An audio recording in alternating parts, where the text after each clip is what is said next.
Greetings dear parents and students. Today we will be reading chapter number 2 for subject science. चौथी कक्षा science के लिए हम आज पाठ 2 पढ़ेंगे जो है the respiratory system. So last time हमने डाइजेस्टिव सिस्टम पढ़ा था जिसमें हमने खाना खाया और पचाया. आज हम सीखेंगे सांस लेने में क्या क्या चीज़ें होती हैं. सो न्यू वर्ड्स में पहला है ब्रीथ, BREATH. ब्रीथ मतलब सांस लेना. विंड पाइप और ट्रैकिया, इसको क्या पढ़ना है? ट्रैकिया. ट्रैचिया नहीं पढ़ना, ट्रैकिया. ये क्या होता है? जिस पाइप के थ्रू हमारा मुंह और फेफड़े जुड़े हुए हैं उसे कहते हैं विंड पाइप. एक्सहेल मतलब बाहर सांस छोड़ना. इनहेल मतलब सांस अंदर लेना. इन अंदर, हेल सांस. सांस अंदर लेना कहलाता है इनहेल, सांस बाहर छोड़ना कहलाता है एक्सहेल. सेल एक कोशिका होती है. डायफ्रैगम, डायफ्रैगम क्या है? आपके जहाँ फेफड़े होते हैं उनके नीचे एक ऐसा मस्कुलर पार्ट होता है, इसे हम कहते हैं डायफ्रैगम. क्या पढ़ना है? डायफ्रैगम. ओके. उसके बाद है एब्डोमेन. एब्डोमेन होता है पेट आपका. उसके बाद हम चैप्टर पढ़ते हैं पेज नंबर 17 पे. Respiratory system. We need energy to do work and for other physical processes. We get this energy from our food. जो भी हम खाना खाते हैं उससे हमें एनर्जी मिलती है. The energy we get from food, we first need to break down the food. Our body cells use the oxygen from the air that we breathe in for this breakdown. Thus, breakdown of the food takes place with the help of oxygen and energy is released. यानी हम जो भी खाना खाते हैं उससे हमें ऊर्जा कब मिलती है? जब पहले खाना पचता है. खाना पचाने के लिए खाने को तोड़ना पड़ता है शरीर के अंदर. उसके लिए क्या लगती है आपको? ऑक्सीजन. ऑक्सीजन कहाँ से आती है? सांस लेने से. तो आपका डाइजेशन के लिए ऑक्सीजन यानी सांस लेना भी ज़रूरी है. इस प्रोसेस को आप क्या कहते हैं? जब आप ऑक्सीजन अंदर लेते हैं और बाहर दूसरी गैसेस छोड़ देते हैं, इसे आप कहते हैं रेस्पिरेशन, मतलब सांस लेना. Therefore respiration is a means of releasing energy. इसलिए रेस्पिरेशन ज़रूरी है आपके शरीर में एनर्जी बनाने के लिए. We take air in all the time. हम हमेशा सांस लेते रहते हैं. जब हम बात करते हैं, सोते हैं, खेलते हैं, हम सांस लेते रहते हैं. All physical process of taking air in and out from our body is called breathing. जब हम सांस अंदर लेते हैं और बाहर छोड़ते हैं इसको क्या कहते हैं? ब्रीदिंग. ये सारे जीवित प्राणी करते हैं, केवल इंसान नहीं. कुत्ते, बिल्ली, गाय, भैंस सब लोग सांस लेते हैं और सांस छोड़ते हैं. इनहेलिंग होता है सांस लेना. The process of taking air in is called inhaling. The process of giving out carbon dioxide is non exhaling. सांस जब हम अंदर खींचते हैं तो उसे कहते हैं इनहेल करना, और जब हम सांस बाहर छोड़ते हैं उसे कहते हैं एक्सहेल करना. कौन से ऑर्गन हैं आपकी बॉडी के हिस्से जो आपको इस काम आते हैं सांस लेने में? सबसे पहले आती है नोज़, नाक. क्यों? क्योंकि यहाँ से आप सांस अंदर लेते हो. ठीक है. उसके बाद विंड पाइप. यहाँ से नाक में से हवा गई और वो इस विंड पाइप के ज़रिए, ये है विंड पाइप आपकी जिसमें से हवा जा रही है, विंड पाइप के ज़रिए लंग्स में जाती है. उसके बाद है ब्रोंकाई. ब्रोंकाई क्या है? ये वाला पार्ट. उसके बाद लंग्स आते हैं. लंग्स के बाद आता है डायफ्रैगम, ये नीचे वाला हिस्सा. ये सब आपके क्या हैं? ये सब आपके जो ब्रीदिंग के लिए ज़रूरी है रेस्पिरेटरी ऑर्गन्स वो हैं. तो सबसे पहले नोज़ के बारे में पढ़ते हैं. The process of respiration starts with the nose. We breathe through the nose. Nose is connected to the lungs through the wind pipe. नाक हमारी फेफड़ों से जुड़ी हुई है. किसके द्वारा? विंड पाइप के द्वारा. तो ये आपको छापना आना चाहिए. इसको याद करना है आपको कि आपको अगर पूछा जाए तो आप इस डायग्राम को छाप के दिखा सको. फेफड़े कहाँ होते हैं, नाक कहाँ से जुड़ी होती है, विंड पाइप किसको कहते हैं. Openings of the nose are known as nostrils. और जो नाक के आपके छेद होते हैं उनको क्या कहा जाता है? नॉस्ट्रल्स कहा जाता है. Nostrils. Air enters the nose through the nostrils. Inside the nose hair and mucus are present. They prevent dirt and dust from entering the nose. जो आपके नाक के बाल हैं वो आपको गंदगी अंदर सांस के साथ लेने से रोक देते हैं. उसके बाद देखिए विंड पाइप. विंड पाइप क्या है? आपकी नाक से फेफड़ों को जोड़ने वाला पाइप है और इसमें यहाँ ब्रोंकस भी होता है. Okay. The passage that connects the nose and the mouth to the lungs, it is known as the trachea. एक पैसेज है जिसका नाम ट्रैकिया है, इसको विंड पाइप भी कहते हैं. ये विंड पाइप का दूसरा नाम है. It's splits into 2 main branches called bronchi, left bronchus and the right bronchi, right bronchus. तो इसमें दो हमारे फेफड़े होते हैं. एक को हम कहते हैं लेफ्ट ब्रोंकस, एक को कहते हैं राइट ब्रोंकस. ठीक है. फेफड़े के टुकड़े को. Bronchi are pipes through which air passes to reach the lungs. ये हमारे वो पाइप हैं जिनके थ्रू हवा पास होकर लंग्स तक पहुंचती है. उसके बाद अगला पार्ट है lungs. As you know lungs are the main organ. सबसे इंपॉर्टेंट रेस्पिरेटरी सिस्टम में फेफड़े होते हैं. We have 2 lungs. हमारे 2 फेफड़े हैं, एक लेफ्ट बोलते हैं, एक राइट लंग बोलते हैं. Lungs are spongy. ये क्या होते हैं? फेफड़े स्पंज की तरह होते हैं, बलून लाइक स्ट्रक्चर होता है इनका।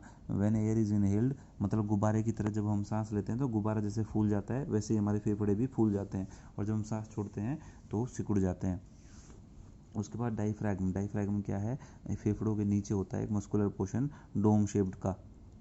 प्रोसेस ऑफ रेस्पिरेशन क्या है? जैसे ही हम सांस लेते हैं तो हमारे सांस में ऑक्सीजन के साथ साथ बहुत सारी और गैसेज अंदर चली जाती हैं, लेकिन हमें केवल ऑक्सीजन की ज़रूरत है। तो शरीर क्या करता है? फेफड़े हमारे ऑक्सीजन उसमें से निकाल के बाकी सारी गैसेज को, कार्बन डाइऑक्साइड को बाहर छोड़ देते हैं। ठीक है, ये होता है इसमें। वो ऑक्सीजन किस चीज़ में डाल देते हैं हम? फिर खून में। The blood carries this oxygen from the lungs to all parts.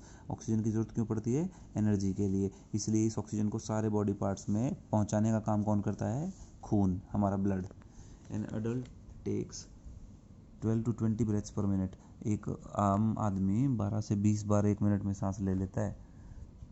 इस प्रोसेस को ब्रीदिंग कहते हैं। नाक के थ्रू आपने सांस अंदर ली, वो सांस क्या होता है फिर यहाँ से होते हुए आपकी फूड पाइप्स, आपकी विंड पाइप से होते हुए आपके फेफड़ों तक पहुँचती है। फेफड़े उसमें से ऑक्सीजन निकाल लेते हैं, एब्जॉर्ब कर लेते हैं। वो ऑक्सीजन फिर निकाल के बाकी की हवा को बाहर छोड़ देते हैं, कार्बन डाइऑक्साइड को, और कार्बन डाइऑक्साइड नाक में से फिर बाहर आ जाती है। स्नीजिंग क्या होता है? छींकना। We sneeze mainly due to two reason. हमें छींक क्यों आती है? When some dust, dirt particles और strong smell enter your nose. जब कोई आपको गंदगी या धूल या बहुत तेज़ स्मेल आपके नाक में चली जाती है, जिससे इरिटेशन, चिड़चिड़ाहट हो जाती है, तो आपको छींक आती है। वी हैव कोल्ड और नोज गेट्स ब्लॉक्ड। या फिर आपको तब छींक आती है जब आपको ठंड लग गई हो और आपका नाक बंद हो गया है। ठीक है, इसके बेसिस पे आपका प्रैक्टिस जोन 1 है। आपको ये सारे बॉडी पार्ट्स क्या है? लेबल करने हैं। तो पहला वाला बॉडी पार्ट क्या है? नोज़ है। दूसरे वाला क्या है? ट्रैकिया, या फिर आप इसको विंड पाइप भी कह सकते हैं। तीसरे वाला क्या है? ये है आपके लंग्स। और नीचे वाला पार्ट क्या है? This is what we discussed here. इसीलिए मैंने आपको कहा था ये वाला आपको याद रखना है और ये आपको ड्रॉ करना आना चाहिए। तो दिस इज डायफ्रैगम,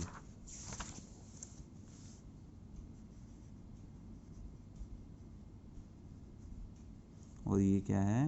लंग्स। ठीक है, the nose is connected to the lungs through the, यहाँ पे क्या लिखोगे आप? विंड पाइप या ट्रैकिया। Dash are spongy. क्या होते हैं? लंग्स स्पॉन्जी होते हैं। Wind pipe is also known as trachea. Wind pipe का दूसरा नाम ट्रैकिया भी है। The dash is a dome shaped muscular wall. क्या होता है? डायफ्रैगम। उसके बाद ब्रीदिंग इन डिफरेंट ऑर्गेनिजम्स। हमने अभी इंसान के अंदर ब्रीदिंग की बात की, लेकिन ब्रीदिंग आपको पता है बाकी जानवर भी सांस लेते हैं, जैसे कि टेरेस्ट्रियल प्लांट्स, पौधे कैसे सांस लेते हैं? These plants are found on the land, their leaves have very small holes. मतलब जो धरती के ऊपर पौधे होते हैं, पौधे आपको पता है पानी के नीचे भी होते हैं, समुद्रों में, तालाबों में। तो हम अभी बात कर रहे हैं उन पौधों की जो धरती पे पाए जाते हैं, उन्हें क्या कहते हैं? टेरेस्ट्रियल प्लांट्स, जो हम हमारे आसपास देखते हैं। तो उनमें पत्तों में क्या होते हैं? छेद होते हैं। उन छेद के थ्रू पत्ते सांस लेते हैं। उन छेदों को क्या कहते हैं? Stomata. During the process of making food the plant absorb carbon dioxide and water, give out oxygen. जब वो खाना बनाते हैं दिन के समय पे, पौधे क्या करते हैं? कार्बन डाइऑक्साइड अंदर लेते हैं इन छेद के थ्रू, ऑक्सीजन बाहर छोड़ते हैं, और धूप का और क्लोरोफिल का इस्तेमाल करके अपना खाना बनाते हैं, और उसी से इनकी एनर्जी बनती है। This process is called photosynthesis. इस प्रक्रिया को क्या कहते हैं? फोटोसिंथेसिस। जैसे प्लांट्स लिविंग ऑर्गेनिजम्स हैं, वो भी क्या करते हैं? सांस लेते हैं पूरा दिन। Therefore during the day time the plants release oxygen. पूरे दिन जब तक धूप इनको मिलती है तब तक ये ऑक्सीजन छोड़ते हैं, और रात को उल्टा हो जाता है। रात को क्या करते हैं? ये ऑक्सीजन लेते हैं और कार्बन डाइऑक्साइड छोड़ते हैं, बिल्कुल इंसान की तरह जैसे हम करते हैं। उसके बाद एक्वाटिक प्लांट्स, यानी पानी के अंदर जो पौधे पाए जाते हैं, जैसे इस फोटो में दिखाया है, ये प्लांट क्या करते हैं? ये डिज़ोल्व्ड गैसेस को लेते हैं, जो पानी में घुली हुई गैस है, उसमें से क्या करते हैं? ये उसमें से कार्बन डाइऑक्साइड लेते हैं और ऑक्सीजन छोड़ते हैं। Use oxygen from it and give out carbon dioxide. और प्लांट्स जो पानी में रहते हैं वो क्या करते हैं? एयर में से ऑक्सीजन लेते हैं और कार्बन डाइऑक्साइड बाहर छोड़ते हैं, जैसे हम करते हैं। ओके, तो ये भी क्या करते हैं? ऑक्सीजन लेते हैं, कार्बन डाइऑक्साइड छोड़ते हैं, aquatic plants. Earthworm live in soil. Earthworm क्या होते हैं? केचुए, जो मिट्टी में कीड़े पाए जाते हैं। उनकी स्किन क्या होती है? बहुत नर्म और पिलपिली होती है। ये भी सांस लेते हैं अपनी स्किन के थ्रू। इनकी पूरी स्किन के अंदर छेद होते हैं जिसमें से ये सांस लेते हैं, इनकी नाक के थ्रू सांस नहीं लेते ये। फिश जो होती है उसके क्या होते हैं, शरीर पे कट बने होते हैं जिसे गिल्स कहते हैं, वो उनमें से सांस लेती है। तो fish gulp water through their mouth, from there it reaches the gills take in oxygen dissolve in the water and throw out of the water. मुंह से वो पानी अंदर लेती है और इसके फेफड़े में वो क्या करते हैं, ऑक्सीजन अंदर ले लेते हैं, बाकी को अपने इन कट में से बाहर निकाल देती है पानी को गिल्स के अंदर से। फ्रॉग यानी मेंढक, फ्रॉग जो है पानी में भी रह सकता है, धरती पे भी। वो कैसे सांस लेते हैं, उनकी स्किन के through, they breathe through their lungs. Okay, वो अपनी नम स्किन के थ्रू सांस लेते हैं और फेफड़ों के थ्रू उसको अब प्रोसेस करते हैं। इंसेक्ट जैसे कि टिड्डा है, ये ग्रास ऊपर, कॉकरोच है, ये सब भी सांस लेते हैं। इनके शरीर में छेद होते हैं जिनको हम क्या कहते हैं, स्पिरैकल्स, उनके थ्रू सांस लेते हैं। तो इसको अंडरलाइन कर लेना, स्पिरैकल्स।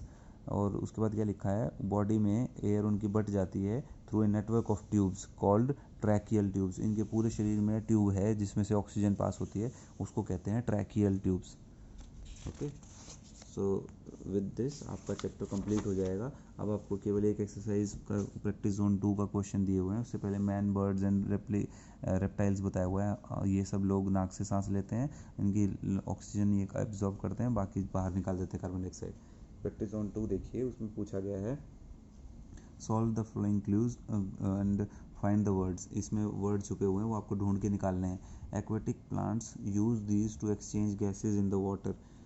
एक्वेटिक प्लांट्स जो है वो इस चीज़ का इस्तेमाल करते हैं क्या करने के लिए, गैसेस का एक्सचेंज करने के लिए। तो एक्वेटिक प्लांट का हमने यहाँ पे पढ़ा था।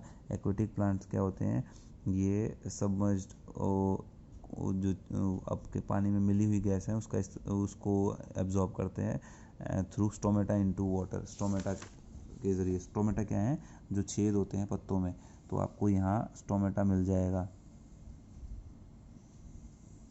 ठीक है, ये हो गया आपका ए पार्ट का आंसर। ठीक है, यहाँ मैं ए लिख देता हूँ। उसके बाद है I breathe with the help of my moist skin. तो कौन मॉइस्ट स्किन के थ्रू सांस लेता है, फ्रॉग। अब आपको इसमें फ्रॉग ढूंढना है, आपको कहीं ना कहीं फ्रॉग मिलेगा, क्योंकि फ्रॉग ही वो जानवर है जो अपनी स्किन के थ्रू सांस लेता है। ठीक है, तो ढूंढिए जल्दी से फ्रॉग कहाँ है। जहाँ पे भी आपको फ्रॉग मिलेगा, हमें उसको क्या करना है, केवल सर्कल कर देना है। ठीक है, ओके, सो वो आप ढूंढेंगे। फ्रॉग के अलावा और जानवर भी हैं जिनके बारे में बताया गया है आपको, तो वो भी हमें ढूंढना है। और कौन सा जानवर होता है जो अपने स्किन के थ्रू सांस लेता है, अर्थवॉर्म भी होता है। तो आपका बी पार्ट का आंसर ये भी हो सकता है, बी ये हो जाएगा।